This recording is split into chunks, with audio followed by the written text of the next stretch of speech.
여러분 안녕하세요. 우리가 매일 지나다니는 이 도시, 이 높은 빌딩들 말이죠. 대체 어떻게 만들어지는 걸까요?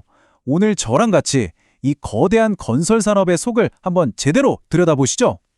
진짜 하늘을 찌를 것 같은 저런 빌딩들 볼 때마다 와, 저걸 어떻게 지었지? 이런 생각 다들 한 번쯤 해보셨죠?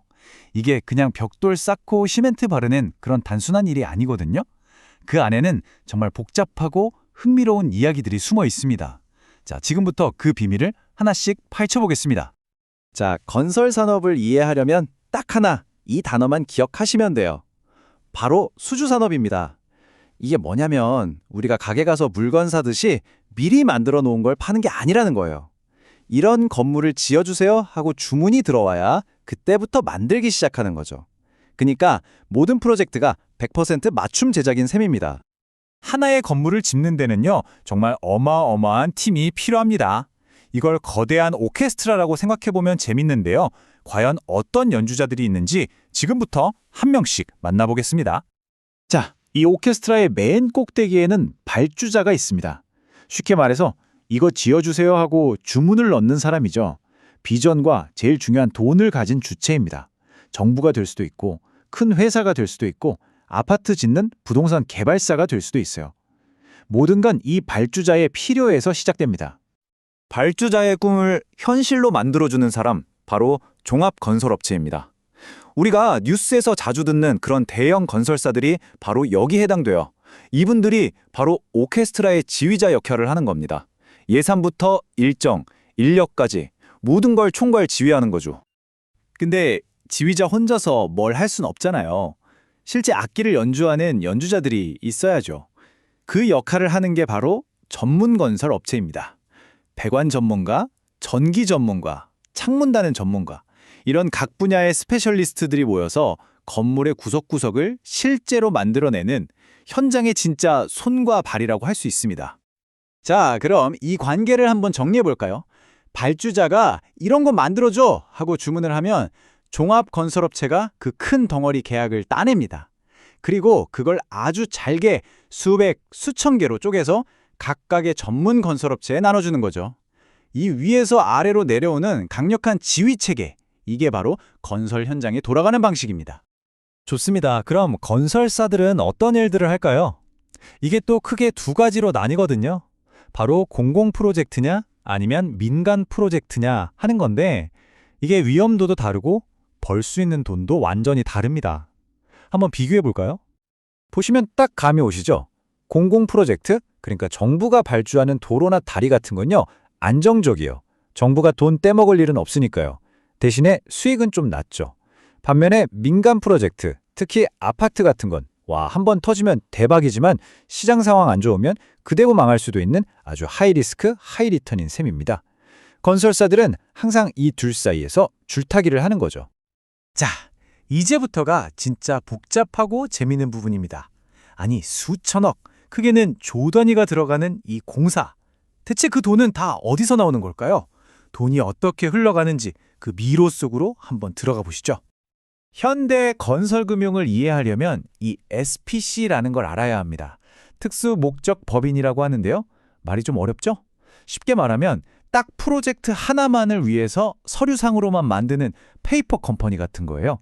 아니, 왜 굳이 이런 걸 만드냐고요? 이게 바로 금융 방화벽 역할을 하거든요.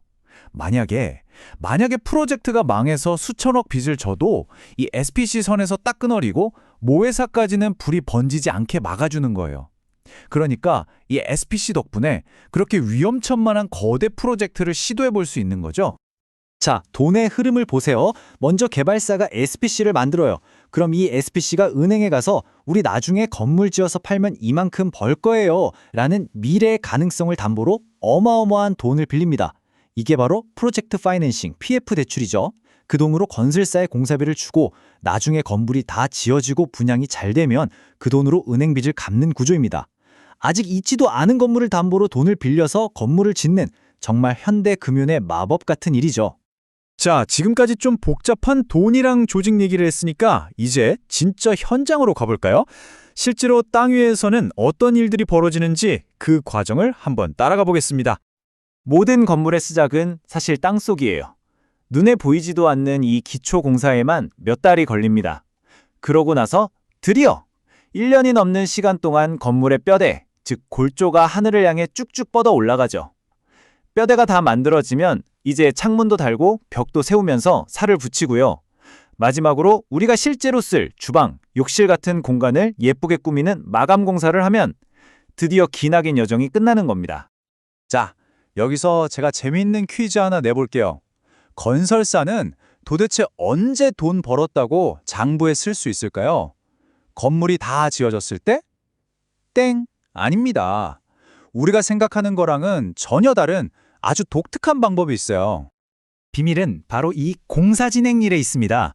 이게 뭐냐면 공사가 다 끝나고 짠! 다 벌었습니다 하는 게 아니라 공사가 진행된 만큼 잘게 쪼개서 매출로 잡는 방식이에요. 말 그대로 일한 만큼 그때그때 벌었다고 장부에 기록하는 거죠. 신기하죠? 계산하는 방법도 생각보다 간단해요. 전체 공사에 들어갈 돈, 그러니까 촌 예정원가 중에서 지금까지 쓴 돈이 얼마나 되는지를 보는 거예요. 예를 들어 100억짜리 공사인데 지금까지 30억을 썼다. 그럼 진행률은 30%가 되는 거고요. 건설사는 전체 매출의 30%를 올해 번 걸로 기록할 수 있는 겁니다. 이 그래프를 보시면 이해가 확 되실 거예요. 3년짜리 프로젝트라고 하면 첫 해에 30% 진행했으면 매출도 30%, 둘째 해에 누적으로 70%까지 갔으면 추가로 40% 매출, 마지막 해에 100% 채우면서 나머지 30%를 매출로 잡는 거죠. 근데 왜 이렇게 복잡하게 할까요? 한번 생각해 보세요. 3년 내내 매출이 0이다가 마지막에 빵 터지는 것보다 이렇게 매년 꾸준히 실적을 보여주는 게 회사를 안정적으로 보이게 하고 투자자들한테 믿음을 주기에도 훨씬 좋겠죠? 자, 오늘 저와 함께 건설 산업의 속을 쭉 훑어봤는데요.